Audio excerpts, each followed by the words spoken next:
This is our last oral history of our series. And I just want to thank Carol Kawase for being part of this.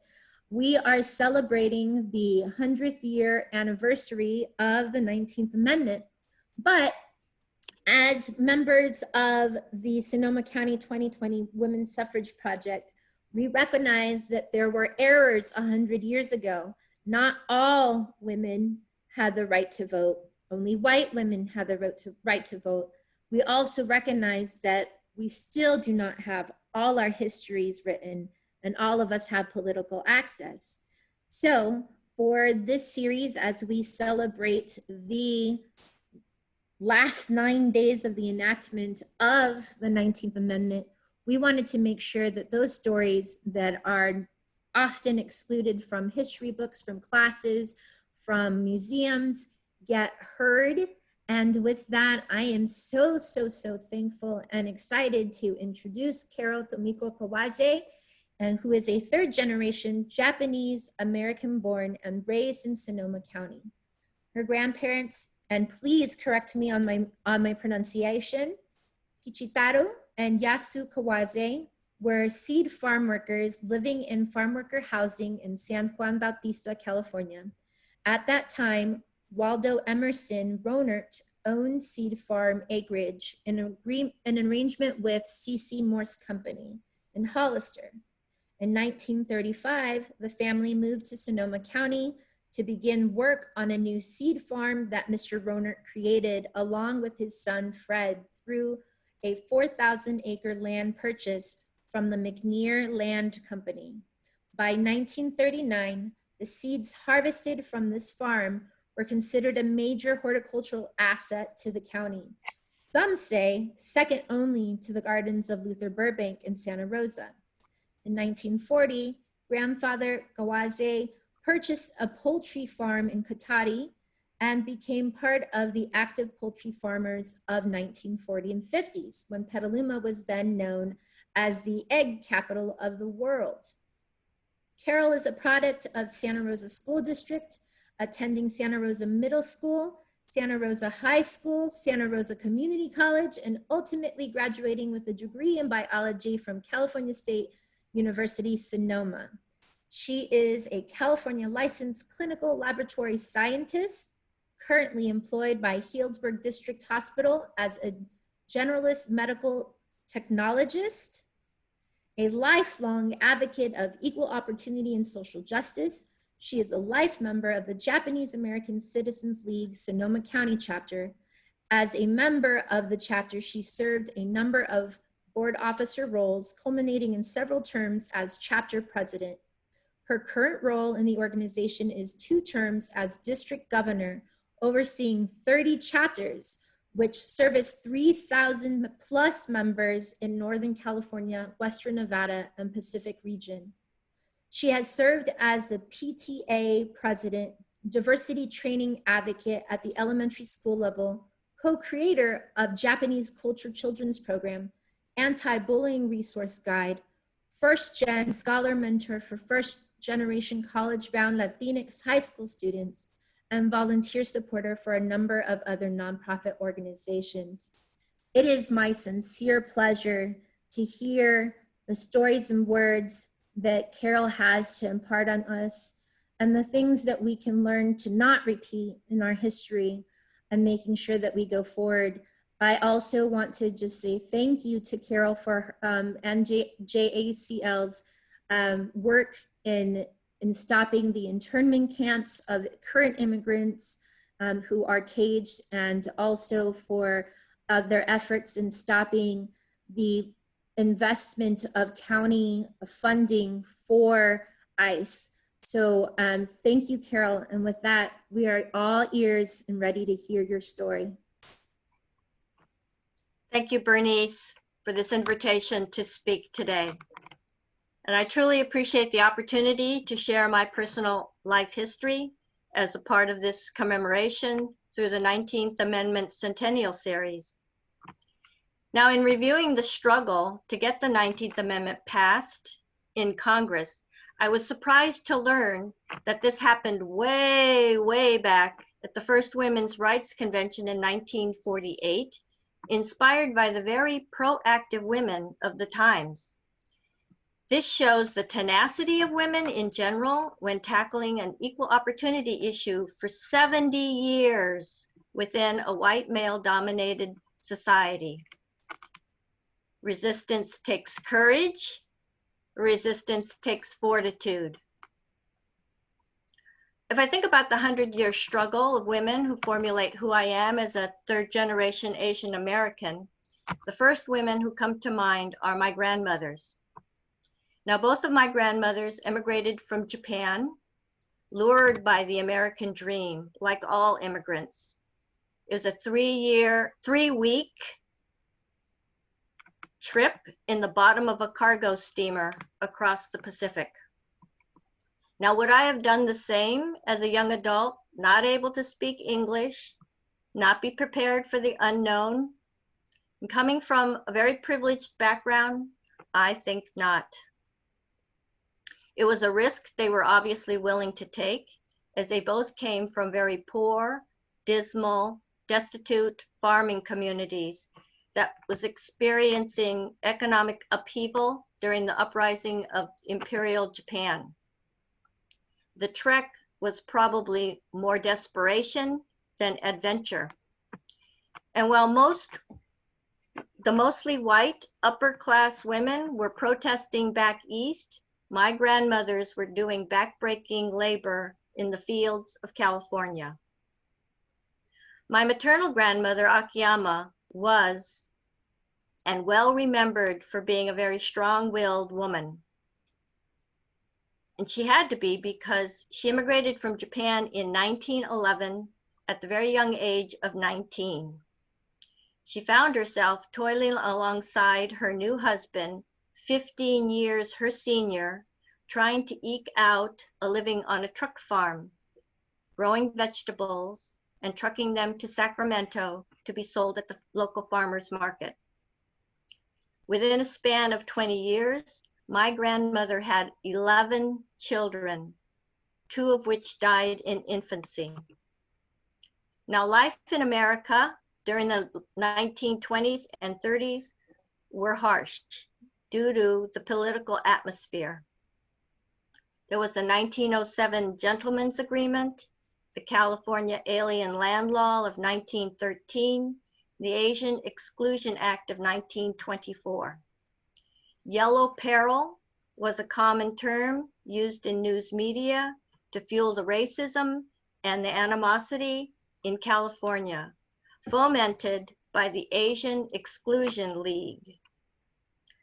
But as the mantra of any immigrant goes, you keep a low profile and work hard by keeping your nose to the grindstone, and it will all pay off someday. By 1940, life had assembled into a bearable one of work and family. Her firstborn son, my Uncle George, became one of the first amongst the local Nisei, or second-generation Japanese American men, to be drafted in February of 1941. He was ultimately sent to Fort Ord in Monterey, California. And of course, we all are familiar with the Day of Infamy, as President Roosevelt had defined the attack on Pearl Harbor, December 7th of 1941.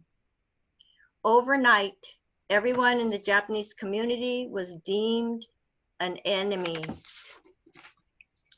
President Roosevelt signed Executive Order 9066 on February 19, 1942, which authorized General DeWitt's action plan to remove all Japanese aliens and non-aliens, which was a euphemism for the 2/3 of the Japanese community who were American citizens from the West Coast. The forced removal of the Japanese American community was an insidious military plan. Many had less than a week to settle their affairs. So for example, in Terminal Island in Southern California, they were evacuated on February 24th, which gave them a mere 1 week to decide what to do with their fishing boats and to pack only what they could carry. And Bainbridge Island in Washington State were evacuated middle of March, so they had 1 month to pack what they could carry. The Army used divide and conquer tactic to deflate the bonds of a strong community. So in the Sacramento area, the Sacramento River was deemed the division, and those on the west side went to one camp, and those on the east side went to another. Grandmother Akiyama didn't want to be separated from her oldest daughter and her grandchildren who were living in town of Sacramento. So she convinced my grandfather to abandon the truck farm, and the family moved into her oldest daughter's tiny apartment in downtown Sacramento. The family was processed at Walerga Assembly Center in Sacramento, middle of May, and later transferred to Tule Lake. They were all baggage tagged with the family number 28112. Of course, this was a lot of stress and a lot of confusion, and much of the camps were still being hastily built.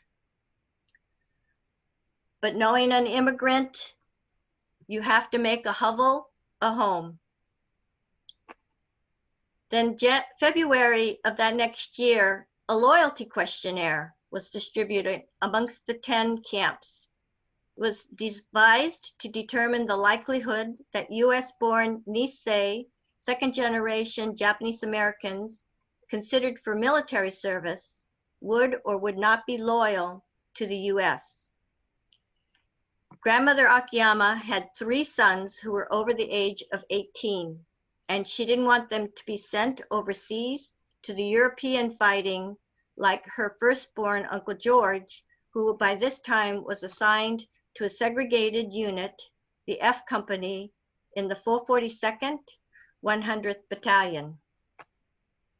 Tule Lake became a segregated camp and was converted into a maximum security prison, ruled under martial law, and occupied by the Army.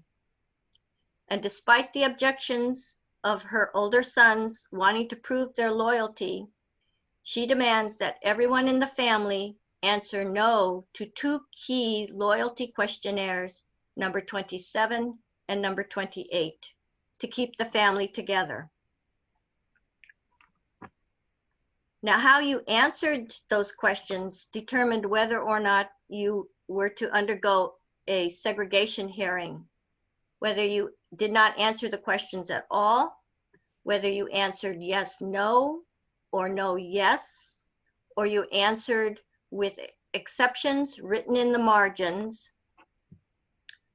Because my family had answered no to both those questions, they had to undergo a hearing, and of course were deemed disloyal. Even under threat of violating the Espionage Act, fined potentially $10,000, or being imprisoned for 20 years. They were then kept at Tule Lake, which by now had been reinforced with more barbed wire, higher fences, and more guard towers.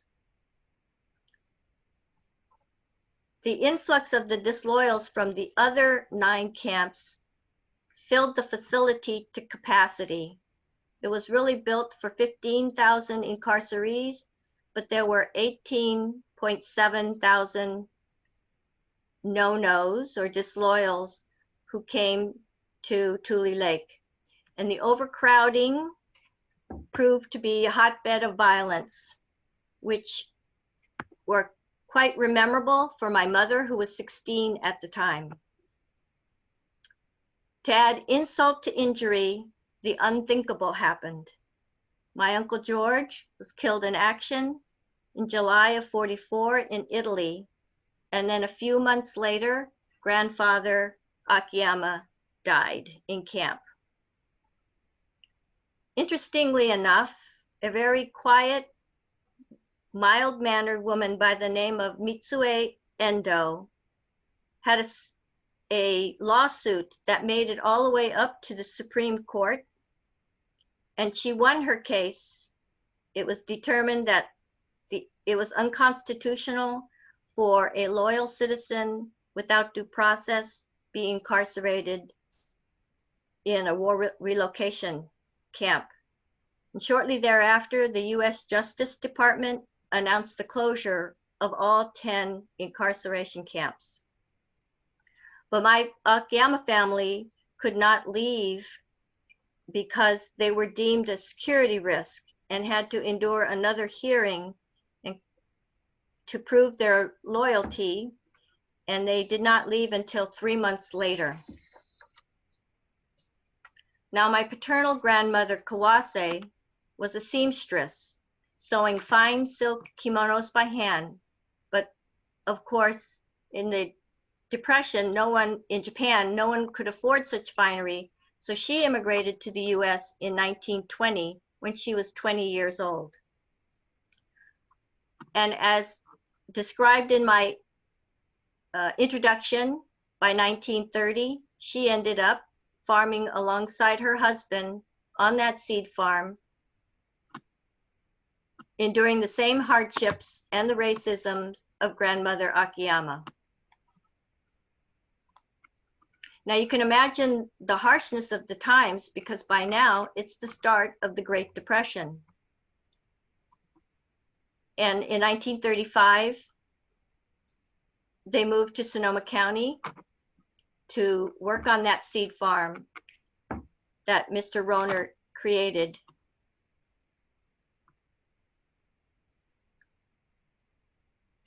In 1940, grandfather purchased a ranch with a fellow farmer, and he had to put it in his oldest daughter Hatsue's name because the Issei, or first generation, could not have citizenship, and he couldn't own land because of the California alien land law.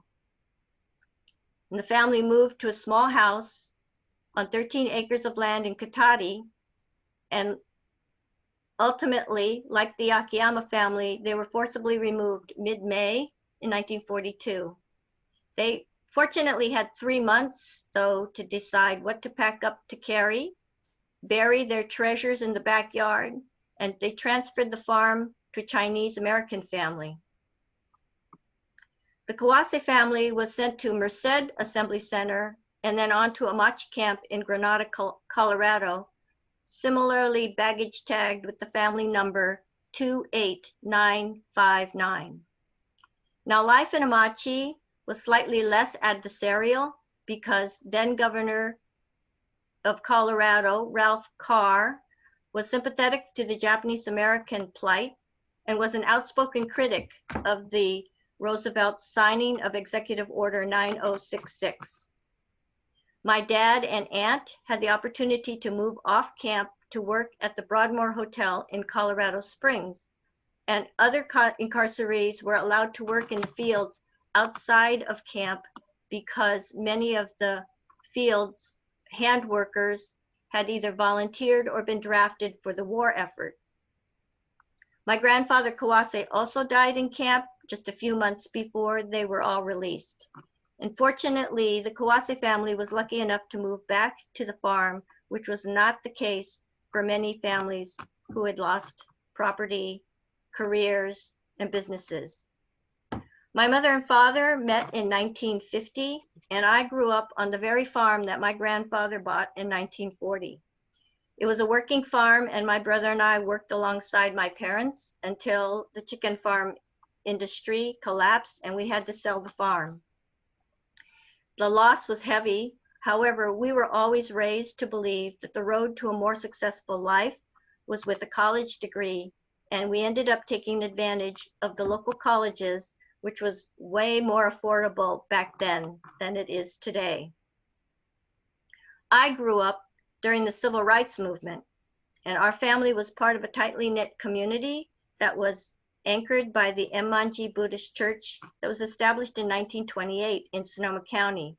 And Sonoma County, of course, was a very diverse community. As a result, I grew up in a relatively safe environment and was extremely fortunate to not endure any racial harassment or become a victim of racial hatred. The Sonoma County chapter of the Japanese American Citizens League, or the JCL, was also a strong presence since 1934, and I've been a member of that organization for 50 years. The JCL is a 90-year-old Asian American civil rights organization with 100 chapters nationally, with a chapter in Alaska, Hawaii, and Japan. One of the hallmark actions was the passage of the Civil Rights Act of 1988 that granted reparations to the Japanese Americans who had been incarcerated by the US government. There were a lot of community fundraisers to raise the money needed to fund a 10-year process to get that act passed. There was the creation of the War, Relocation, and Incarceration of Civilians Commission, who collected the personal stories of humiliation, being incarcerated in subpar facilities without due process. We worked on getting Supreme Court decisions vacated for Gordon Hirabayashi, Min Yasui, and Fred Korematsu, who were brave enough to defy exclusion orders. We lobbied Congress. We dug into countless government documents to prove our loyalty and to find our allies. This particular piece of legislation vindicated the Japanese Americans and placed blame on those whose actions had been based on racial prejudice, war hysteria, and poor political leadership. It is a legal decision that is often used in many amicus briefs, such as most recently used in the Muslim ban, travel ban. I have many inspirational mentors in my life, and the two people that come foremost in my mind are Jim Murakami and Mei Nakano, through my involvement through the Sonoma County chapter of the JCL. Jim and his wife, Margaret, believed in me and were instrumental in encouraging me to be civically engaged and to understand the importance of being active in the change for social equality. And to this day, I carry that on by being a strong advocate of mentoring. Mei Nakano, who incidentally was one of the first commissioners of the Sonoma County Human Rights Commission, I deemed as my social justice angel. She has long gone, but she's always sitting on my shoulder, prodding me to pay attention to social justice issues. I became more motivated in 1994 when I was sent to a JCL OCA Washington, D.C. Leadership Summit and recognized the imperative need to be active way beyond my chapter and community. Our current work is dedicated to passing H.R. 5734, which is the Enemies Not Alien Act forwarded by Ilhan Omar, and H.R. 40, which is to create a commission to study reparations for African Americans, and as well as protesting the inhumane treatment of the Latinx immigrants who are enduring family separation. Our Asian American stories shows that history does repeat itself.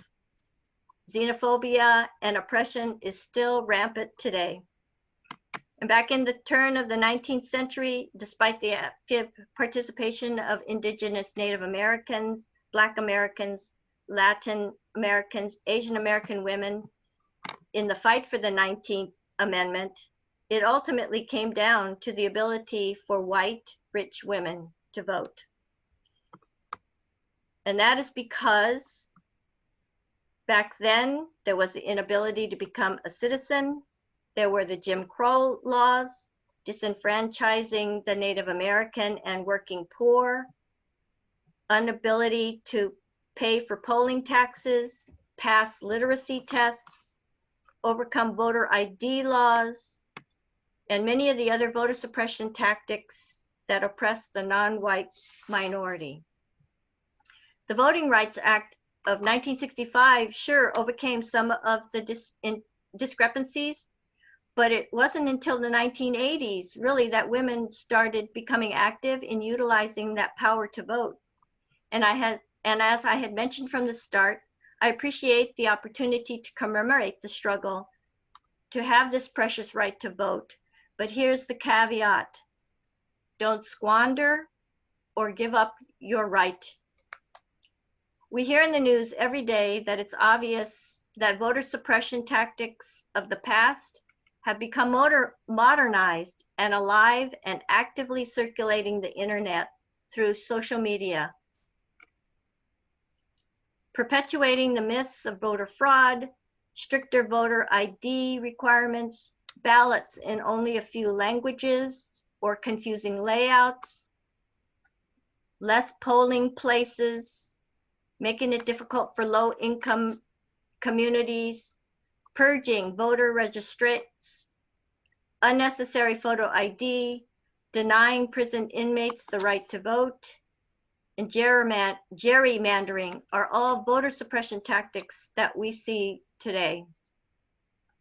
Both of my grandmother's struggles are one that I will always remember, and it motivates me to persevere in the fight for social justice. And I pass that torch on to remain vigilant onto my daughter. I call on all of us to recognize how important it is to stay involved and vigilant, and don't let voter suppression get in the way of a more just society.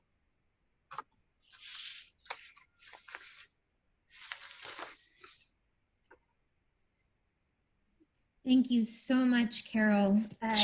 This is a time, folks, for anybody who has any questions to go ahead and place them inside of the Facebook chat. We will relay them to Carol. And also, if you're on Zoom, we will be able to accept those questions in Spanish or English. We'll be able to read them and relay them. I'm going to start with one while we wait. And you mentioned that your grandfather could not purchase the land in 1940 because of the Alien Land Act. Now, was your grandfather able to become a citizen at that time, or were there exclusions so that Japanese immigrated individuals could or could not ever become citizens, if you know? The Asian Exclusion Act of 1924 prevented most Japanese ancestry to become citizens, so he never became a citizen, and that is the reason why he had to place the deed in my aunt's name. She, I think, was only 18 at the time, 18 or 19 at the time. Many of the other Japanese landowners also placed their deeds in their children's names.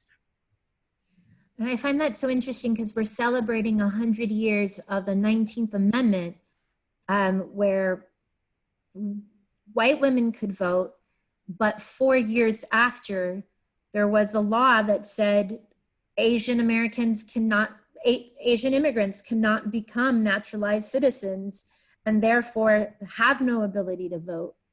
Have you seen any of the remnants of that, and in your personal life, the what to do when you are, you mentioned about voter suppression, like if you are not allowed to become a citizen and not able to vote, what are ways that you see or been able to do to make your voice heard?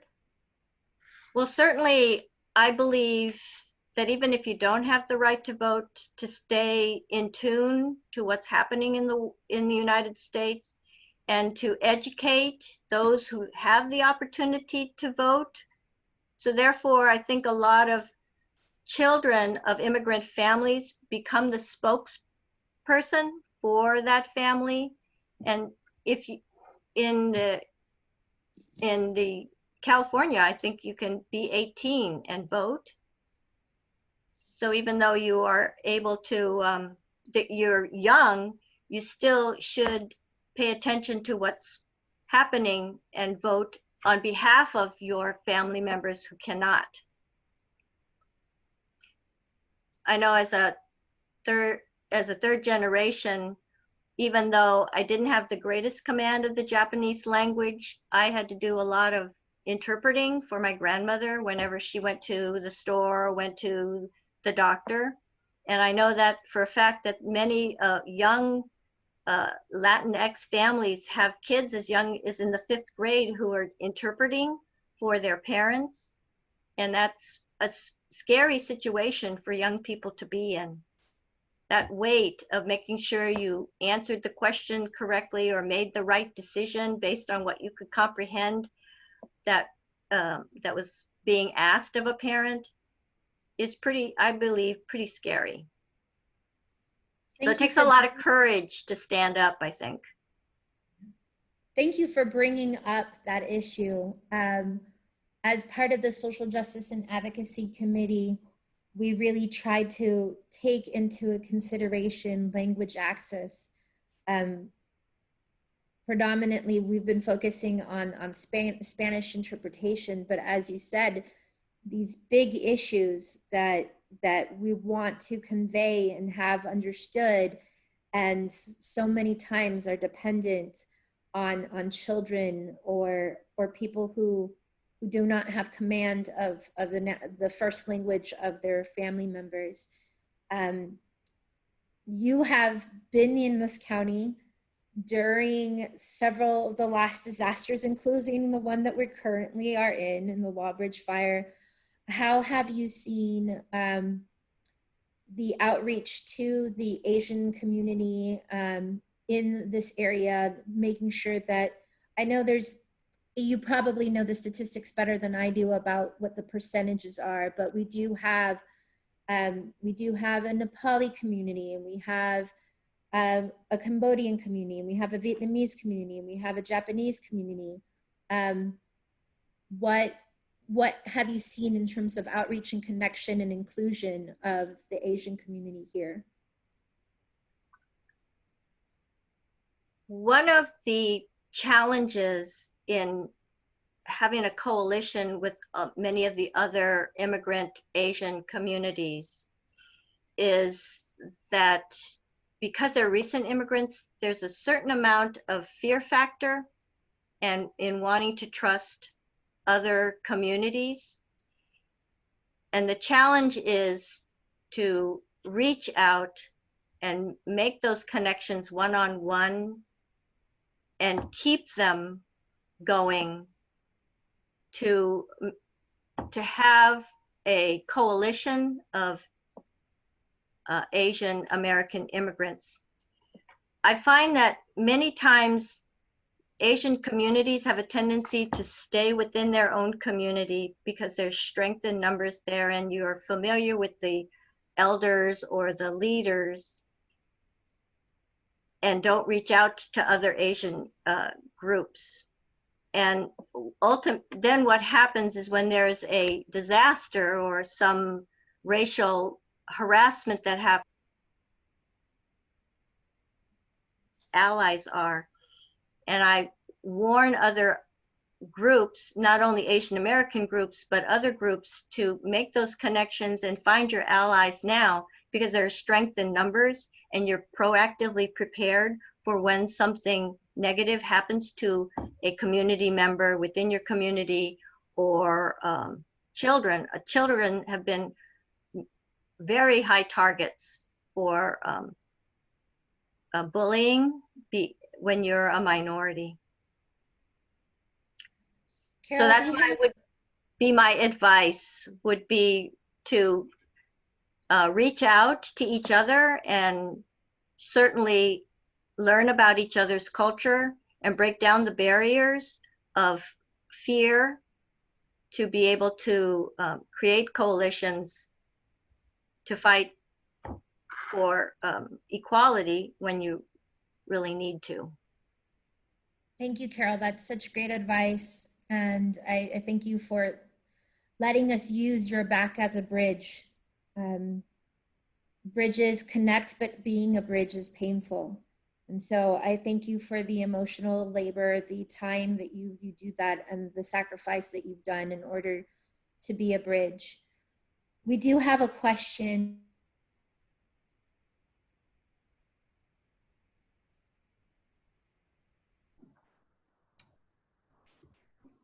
Bernice, I think you're frozen. Can anyone else hear Bernice right now? Okay, then I will ask the question. And I wanted to just ask that to you real quick. Thumbs up. You got frozen for a moment. Do you want to repeat that, Bernice? Okay. I want to transition to a question that we received from our chat from Nikki W.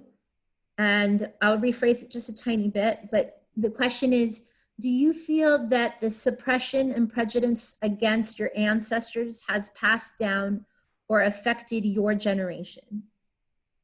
Absolutely. Many of the people who use voter tactics, they learned it from their grandparents and their stories of their grandparents, of the fear. And as I had mentioned, much of the voter suppression tactics are the same tactics that were used 100 years ago. They're just changed around and more accessible for the modern era. And it's a challenge, I think, to overcome all of our personal fears that have been handed down from grandparents, no matter if you're Japanese or Latin or white American. We really need to work towards working together and not being divided by the rhetoric that is currently being heard. And there is a question that was posed in the Facebook Live, and I thank you again for your answer to that. This one is a more personal question regarding your family history. Did the Chinese American family give the farm back after the internment camps were ended? And is that where you grew up? Yes. My family was extremely fortunate to have the support of a Chinese American family who took over the farm, because there were poultry. It was and eggs that needed to be harvested. And that is something very difficult to try to find a buyer in a few months. And as a result, and my grandfather sort of was prepared. There were many Japanese Americans who didn't, and Japanese immigrants who thought that the Constitution would back them up and they would not be forcibly evacuated. But my grandfather knew that that would probably most likely happen, and so he was much more prepared, and he was able to find this family to take it over. And they graciously took care of the farm well for those 4 years that they were gone, and then returned it when they came back. What a So beautiful... we're very lucky.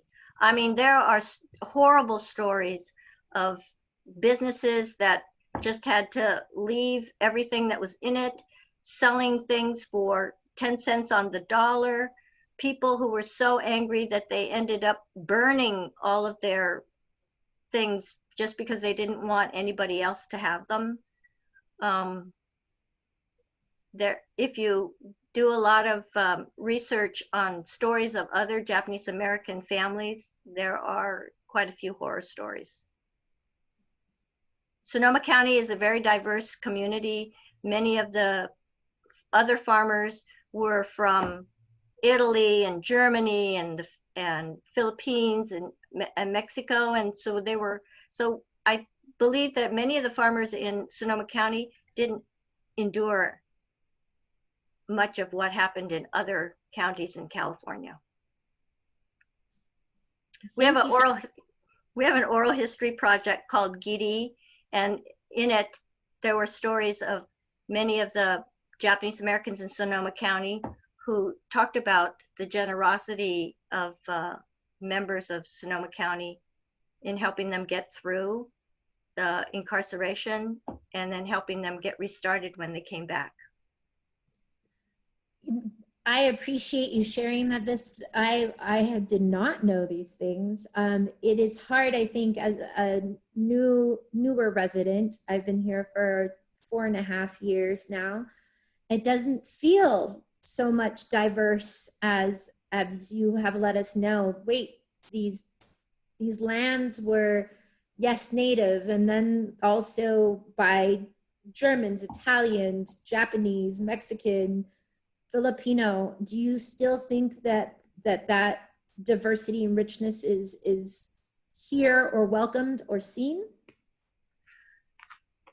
That's a difficult question. I think everybody has their own personal experiences, both negative and positive. I would like to think and give Sonoma County residents the benefit of the doubt that they understand the plight of the immigrant experience.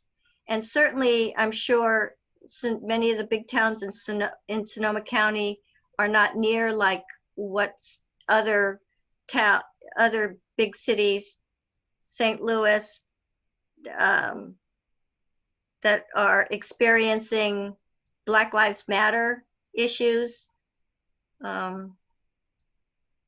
I don't want to really be a representative and speak for everyone. No, absolutely. I just wanted to thank you for your personal input and your personal opinion. One question that I have is, have you felt as an Asian woman in sciences at all having to be faced with the model minority stereotype? That's an interesting question. I think my particular field, and certainly as a third generation, I did not really have much of that impressed upon me. In my field, so this is medical technology, there are quite a few Asian medical technologists, many from the Philippines. I have 3 cousins that are also medical technologists. I personally have not experienced any hardships in regards to that. Thank you. We have a question from Daniela Kingwell stating that she believes there's a video about the Enmanji Buddhist temple and how people in Sebastopol helped their Japanese American neighbors. Do you happen to know the name of that video or where we can find it if you do? I would contact the local chapter, Sonoma County JCL chapter. They have a website and I cannot remember the title of that video, but it was a church group, the Community Church of Sebastopol. A handful of young people had heard that the Enmanji temple was being burned, attempted to be burned, and they set up surveillance groups. The kids would all hang out around the church to make sure nothing bad happened to the church. Thank So that's you. how I think you can access that DVD. Appreciate it. It seems like Daniela did a little bit of researching while we were in communication and believes that the film might be called The Leap of Faith. Yes, thank you. That's correct. Okay, so thank you for that. I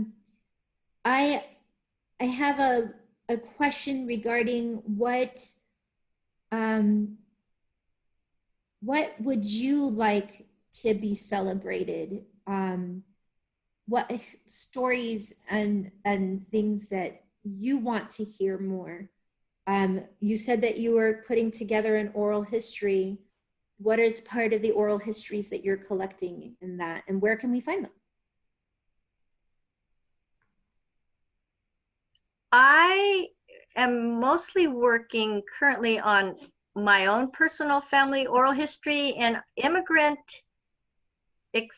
documents are very hard to find, and it's been a years of process of constantly every once in a while checking on the internet, typing in various people's names to see what comes up. And I've just recently found a document of my grandmother Akiyama from Japan, who had, when she immigrated to the United States, her entry city was Washington, D.C., which I think is not correct, because how would that doesn't sound like something that would be possible in that time period. But through the years, various documents kind of show up on the internet, and I kind of then use that to piece together not only my family, but things that happen to my family while they were living in Sonoma County. And it's really interesting how certain stories pop up. So for example, my Uncle George had a really good friend, Kazuo Masuda, and they both perished in the fighting in Italy. But Kazuo Masuda was from Los Angeles, and when his body was brought back to be buried in the Veterans Cemetery, the Los Angeles community wouldn't allow that to happen. But in order to show that all Japanese American soldiers are true citizens of and loyal to the United States, they sent then Lieutenant Ronald Reagan to be assured that his body got buried in the Veterans Cemetery. So that connection between my uncle and this particular soldier later came together when Ronald Reagan was to sign the Civil Rights Act of 1988. He wasn't planning to approve it, but they told him this story of his being at this Nisei soldier's burial to remind him that all blood runs red. And I believe that particular story convinced him to go ahead and sign the Civil Rights Act of 1988 into law. So there are all of these really interesting 6th degree of separation stories that I just find fascinating, that ties everybody together in their experiences. And I think emphasizes the importance of making sure those stories are told and retold, because history does repeat itself, unfortunately. And thank you for being a storyteller. I'm going to ask one of the questions that was on here, and then I'll have a follow-up as well. There's a question asking if you have any personal knowledge or information a little bit more about the Civil Rights Act of 1988. Well, personally, only those incarcerees that were alive when it was signed in 1988 were eligible for the apology and the $20,000 reparations amount. So by then, all of my grandparents had passed away, and my parents were the ones that were the beneficiaries of the reparations. Many of the Japanese Americans, especially those who ultimately were able to reestablish their careers and do really well, they donated that money to the Japanese American Citizens League, and it became an endowment fund, which we use for education purposes to make sure that the incarceration stories are continually told and utilized in teachers training seminars. So that's I'm how. I'm so excited to have you speak on that because as a first-year law student working at the Mexican American Legal Defense and Education Fund, I had to research the Civil Rights Act of 1988 and realized it wasn't just for reparations of those who were interned and incarcerated, but also of the Inuit people. And so I thought it was really interesting and beautiful how Inuit people were also included in this particular piece of law, and how it's been a basis to try to find reparations for other horrible atrocities, such as the repatriation of US born people to Mexico in the 1920s. So thank you for sharing that. And I do have a question about the storytellers. When we go to some of our community elders and we ask for these stories, oftentimes because of the trauma associated, the stories don't want to be shared because it reopens wounds. Have you seen that experience in your community and with your family? Absolutely. I did not know many of the stories that I told today of my grandparents because they were too embarrassed. They were too scared to tell the stories. They were scarred from the experience. But I have to say, once the Act of '88 passed, that sort of freed people to finally realize that it was an unconstitutional act and that they became pawns in the General DeWitt's master plan to evacuate all the Japanese Americans. I believe that in any other immigrant family, if the person whose story you want to elicit can be told or formulated in a means of passing the torch on to the next generation or teaching about a particular point, that they would more likely contribute their story, painful that it is, in order to ensure that it never happens again. And I strongly believe that if you can formulate those stories to be teaching moments, that those people would more likely tell the story.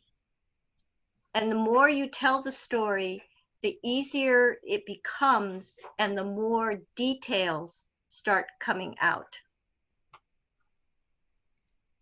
Well, thank you for being a storyteller on top of the many, many, many things that you do. And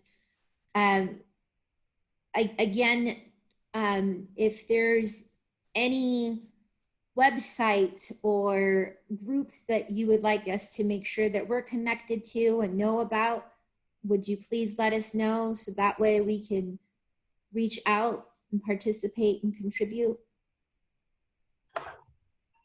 I think the first step for all the other community members in Sonoma County is just to, if you type in Japanese American incarceration experience, there is a whole dearth of information that's available, and just to learn about the stories and the history and the challenges, and incorporate those experiences into what you see as a community member, and being able to support other minorities in whatever their particular struggle is.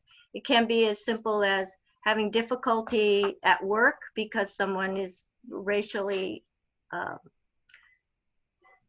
attacking you or harassing, or children at school who are having bullying problems as a result of their race. I just think that the Japanese American experience story, and any immigrant story, can help people become more empathetic to others and help each other out, even within minorities. Japanese Americans certainly can learn more about the Mexican American or Latinx experience, the transgender experience, Black American experience. We all need to really learn more and be for each other's culture and experiences and just become more empathetic. Well, Carol, that is a lovely segue for our last and final event of the Sonoma County 2020 Women's Suffrage Project tomorrow, which is our discussion on intersectional feminism. And that's the idea that we can't just be one thing. I remember going to a event as a law student and being told, first be a good lawyer and then be Latino. And I didn't know what that meant. We can't, we are more than just one thing. We can be women, we can be queer at the same time, we can be women of color, we can be undocumented, we can be immigrants, we can be first generation American, we can have all these different layers, and how that impacts movements, how that impacts what we believe as in feminism, and how we move together to continue to fight for access to political voice is important. And I thank you for being a harbinger of that, for being a messenger, and for being here with us. And we hope that all of you will be able to join us right here tomorrow in order to have a roundtable. It is not going to be a lecture. We are going to have a discussion with participation. We will have Kaya Kramer, Demetra Smith, Laurel Saxena, Jocelyn Toscano, and we will also be having interpretation available for that event. And before I go, I must absolutely thank Joanna for her interpretation and for making sure that we have some language access today. And with that, Carol, are there any last words you'd like to say or share? Absolutely. I really feel that many people don't participate because it's the situation or it seems so overwhelming. And I highly recommend that everyone, I don't care how small the effort, to participate in some way, whether it shares your story, whether you send a few dollars to an organization that you believe in, whether you support someone else in their struggle. It just takes a little bit.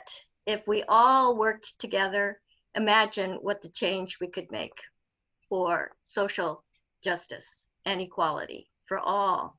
That's what it says in our preamble. That's what we all should work for. I literally got chills, Carol. And I want to remind everybody, if you were not able to see the whole video now, we will be uploading this video to our YouTube page, and you will be able to hear the other oral histories. Please take the time. I know right now things are really difficult with a pandemic and a fire and so many social injustices that are happening, but we can garnish strength from stories like Carol. So thank you, Carol, and thank you, everybody. I hope you all have a good evening. Stay safe.